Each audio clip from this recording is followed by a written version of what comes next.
Our country is divided and angry, and there were questions about our staying power and our future. But even then, I entered public life not out of despair, but out of optimism. The United States and the world got through that moment.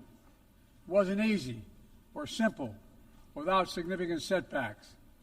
But we go on to reduce the threat of nuclear weapons through arms control, and then go on to bring the Cold War itself to an end.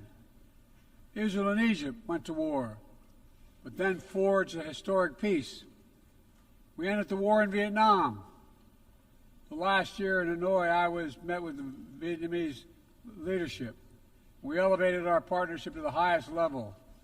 It's a testament to the resilience of the human spirit and the capacity for reconciliation. That today the United States and Vietnam are partners and friends. And it's proof that even from the horrors of war, there's a way forward. Things can get better. We should never forget that. I've seen that throughout my career. In the 1980s, I spoke out against apartheid in South Africa. And then I watched the racist regime fall. In the 1990s, I worked to hold Milosevic accountable for war crimes. He was held accountable. At home, I wrote and passed the Violence Against Women Act to end the scourge of violence against women and girls, not only in America, but across the world, as many of you have as well. But we have so much more to do, especially against rape and sexual violence as weapons of war and terror. We were attacked on 9/11 by al-Qaeda and Osama bin Laden. We brought him justice. Then I came to the presidency at another moment of crisis and uncertainty. I believed America had to look forward. New challenges, new threats, new opportunities were in front of us. We needed to put ourselves in a position to see the threats, to deal with the challenges, and to seize the opportunities as well. We need to end the era of war that began on 9/11. As Vice President to President Obama, he asked me to work to wind down the military operations in Iraq, and we did, painful as it was. When I came to office as president, Afghanistan had replaced Vietnam as America's longest war. I was determined to end it, and I did. It was a hard decision, but the right decision. 4 American presidents had faced that decision, but I was determined not to leave it to the 5th. It was a decision accompanied by tragedy. 13 brave Americans lost their lives, along with hundreds of Afghans in a suicide bomb. I think those lost lives, I think of them every day. I think of all the 2,461 U.S. military deaths over a long 20 years of that war. 20,744 American servicemen wounded in action. I think of their service, their sacrifice, and their heroism. I know other countries lost their own men and women fighting alongside us. We honor their sacrifices as well. To face the future, I was also determined to rebuild my country's alliances and partnerships to a level not previously seen. We did just that, from traditional treaty alliances to new partnerships like the Quad with the United States, Japan, Australia, and India. I know many look at the world today and see difficulties and react with despair, but I do not. I won't. As leaders, we don't have the luxury. I recognize the challenges from Ukraine to Gaza to Sudan and beyond. War, hunger, terrorism, brutality, record displacement of people, a climate crisis, democracy at risk, strains within our societies, the promise of artificial intelligence and its significant risk. The list goes on. But maybe because all I've seen and all we have done together over the decades, I have hope. I know there is a way forward. In 1919, the Irish poet William Butler Yeats described a world, and I quote, "where things fall apart, the center cannot hold, mere anarchy is loosed upon the world," end of quote.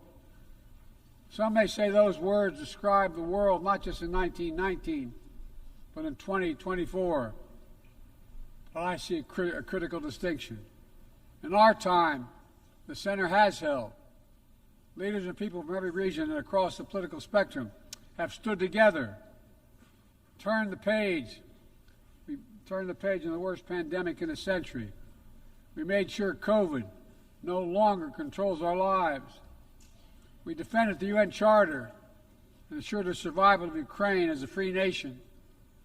My country made the largest investment in climate, clean energy, ever anywhere in history. There will always be forces that pull our countries apart and the world apart. Aggression, extremism, chaos, and cynicism. A desire to retreat from the world and go it alone. Our task, our test, is to make sure that the forces holding us together are stronger than those who are pulling us apart. That the principles of partnership that we came here each year to uphold can withstand the challenges. That the center holds once again. My fellow leaders, I truly believe we're at another inflection point in world history. For the choices we make today will determine our future for decades to come. Will we stand behind the principles that unite us? Will we stand firm against aggression? Will we end the conflicts that are raging today? Will we take on global challenges like climate change, hunger, and disease? Will we plan now for the opportunities and risk of a revolutionary new technologies? I want to talk today about each of these decisions and the actions, in my view, we must take. To start, each of us in this body has made a commitment to the principles of the UN Charter to stand up against aggression. When Russia invaded Ukraine, we could have stood by and merely protested. But Vice President Harris and I understood that that was an assault on everything this institution was supposed to stand for. And so, my direction, America stepped into the breach, providing massive security and economic and humanitarian assistance. Our NATO allies and partners in 50-plus nations stood up as well. But most importantly, the Ukrainian people stood up. I asked the people of this chamber to stand up for them. The good news is Putin's war has failed and at his core aim. He set out to destroy Ukraine, but Ukraine is still free. He set out to weaken NATO, but NATO is bigger, stronger, and more united than ever before, with 2 new members, Finland and Sweden. But we cannot let up. The world now has another choice to make. Will we sustain our support to help Ukraine win this war and preserve its freedom, or walk away and let aggression be renewed and a nation be destroyed? I know my answer. We cannot grow weary. We cannot look away. And we will not let up on our support for Ukraine. Not until Ukraine wins a just and durable peace in the UN Charter.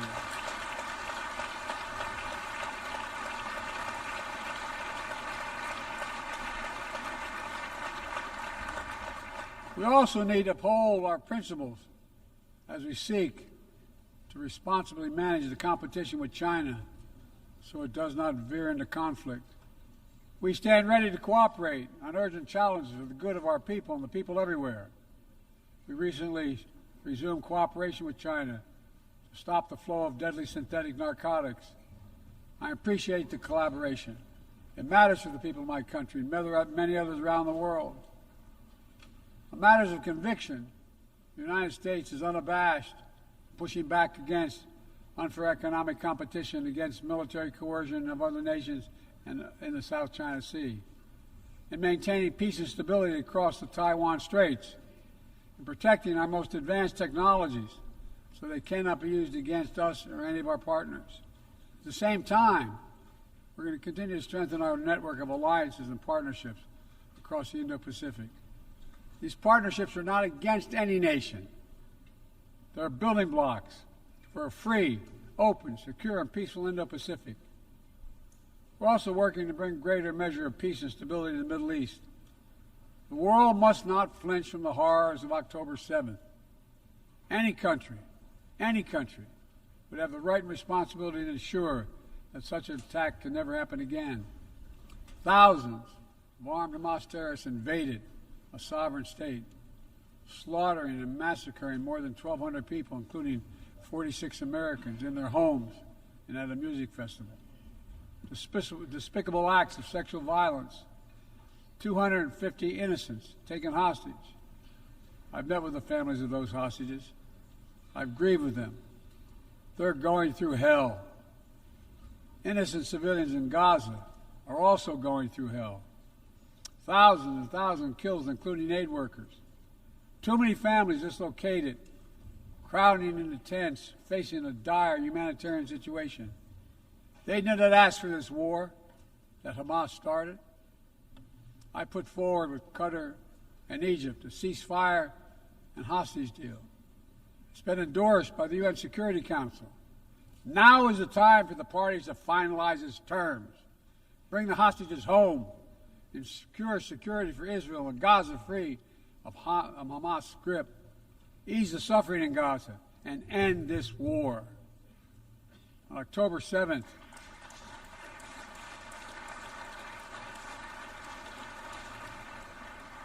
since October 7th, we've also been determined to prevent a wider war that engulfs the entire region. Hezbollah, unprovoked, during the October 7th attack, launching rockets into Israel. Almost a year later, too many on each side of the Israeli-Lebanon border remain displaced. Full-scale war is not in anyone's interest. Even if the situation has escalated, a diplomatic solution is still possible. In fact, it remains the only path to lasting security to allow the residents from both countries to return to their homes and the border safely. And that's what we're working tirelessly to achieve. As we look ahead, we must also address the rise of violence against innocent Palestinians on the West Bank and set the conditions for a better future, including a two-state solution where Israel enjoys security and peace and full recognition and normalized relations with all its neighbors, where Palestinians live in security, dignity, and self-determination in a state of their own.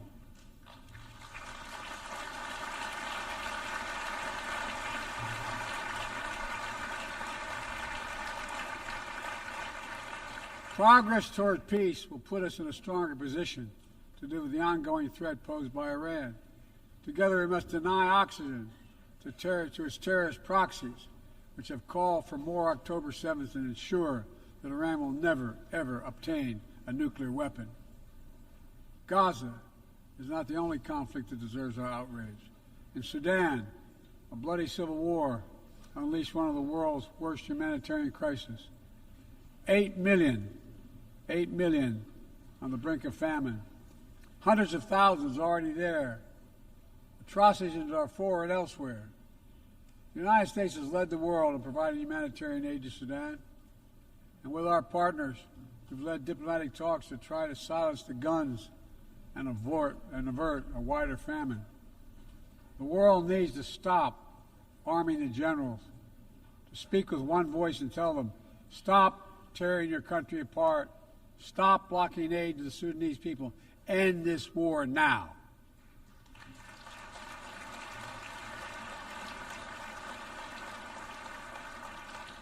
But people need more than the absence of war.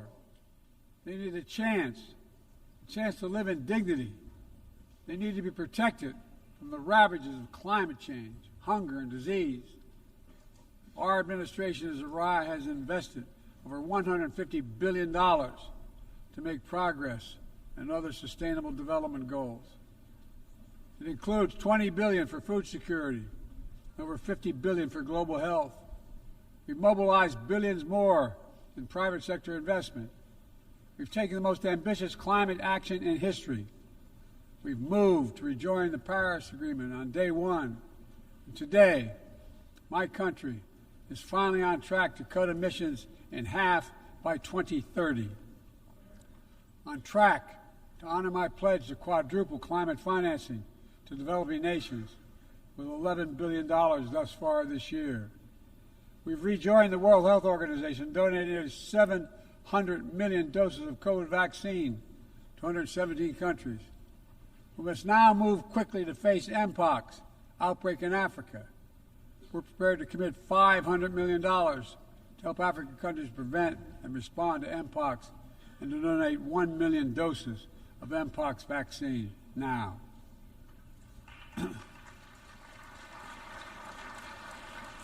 We call on our partners to match our pledge and make this a billion-dollar commitment to the people of Africa. Beyond the core necessities of food and health, the United States, the G7, and our partners have embarked on an ambitious initiative to mobilize and deliver significant finance to the developing world. We're working to help countries build out their infrastructure, to clean energy transition, to the digital transformation, to lay new economic foundations for a prosperous future. It's called the Partnership for Global Infrastructure and Investment. We've already started to see the fruits of this emerge in Southern Africa and Southeast Asia and in the Americas. We have to keep it going. I want to get things done together. In order to do that, we must build a stronger, more effective, and more inclusive United Nations. The UN needs to adapt and bring new voices and new perspectives. That's why we support reforming and expanding the membership of the UN Security Council.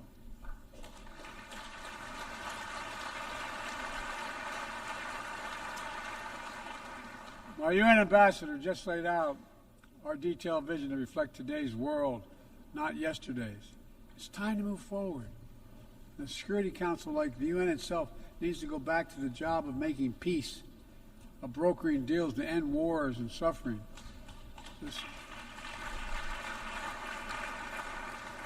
And to stop the spread of the most dangerous weapons, of stabilizing troubled regions in East Africa, from East Africa to Haiti, to Kenya-led mission that's working alongside the Haitian people to turn the tide.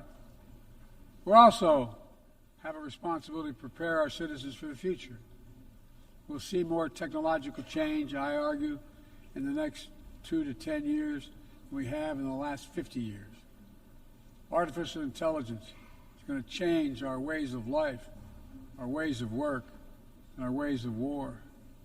It could usher in scientific progress at a pace never seen before, and much of it could make our lives better.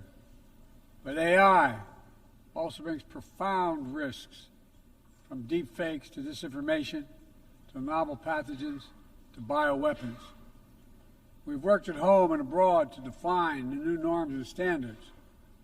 This year, we achieved the first ever General Assembly resolution on AI to start developing global rules of the road. We also announced a declaration on the responsible use of AI, joined by 60 countries in this chamber. But let's be honest, this is just the tip of the iceberg, what we need to do to manage this new technology. Nothing is certain about how AI will evolve or how it will be deployed. No one knows all the answers. My fellow leaders, it's with humility I offer 2 questions. First, how do we as an international community govern AI? As countries and companies race to uncertain frontiers, we need an equally urgent effort to ensure AI's safety, security, and trustworthiness. As AI grows more powerful, it also must grow more responsive to our collective needs and values. Benefits of all must be shared equitably. It should be harnessed to narrow, not deepen, digital divides. Second, will we ensure that AI supports rather than undermines the core principles that human life has value and all humans deserve dignity? We must make certain that the awesome capabilities of AI will be used to uplift and empower everyday people, not to give dictators more powerful shackles on the human spirit.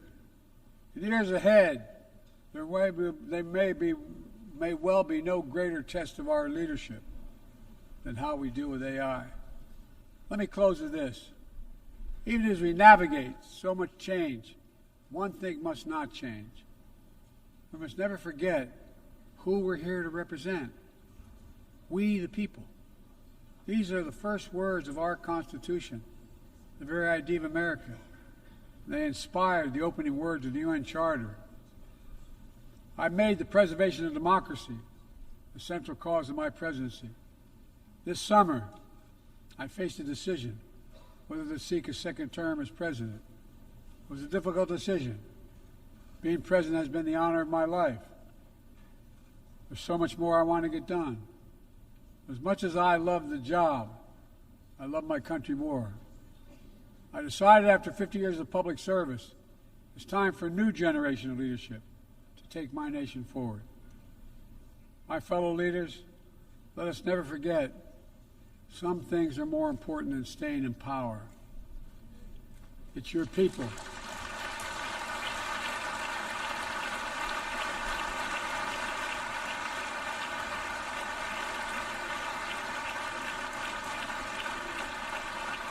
It's your people that matter the most. Never forget, we are here to serve the people, not the other way around.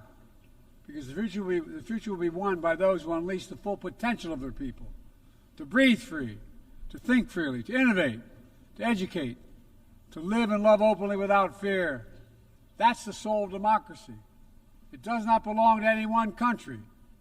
I've seen it all around the world, and the brave men and women who ended apartheid, brought down the Berlin Wall, fight today for freedom and justice and dignity. We saw it, that universal yearning for rights and freedom in Venezuela, where millions cast their vote for change that hadn't been recognized. But it can't be denied. The world knows the truth. We saw in Uganda, LGBT activists demanding safety and recognition of their common humanity. We've seen citizens across the world peacefully choosing their future, from Ghana to India to South Korea, nations representing 1/4 of humanity who will hold elections this year alone. It's remarkable, the power of we the people, that makes me more optimistic about the future than I've ever been. Since I was first elected to the United States Senate in 1972, every age faces its challenges. I saw it as a young man. I see it today. But we are stronger than we think. We're stronger together than alone. And what the people call impossible is just an illusion. Nelson Mandela taught us, and I quote, "It always seems impossible until it's done. It always seems impossible until it's done." My fellow leaders, there's nothing that's beyond our capacity if we work together. Let's work together. God bless you all, and may God protect all those who seek peace. Thank you.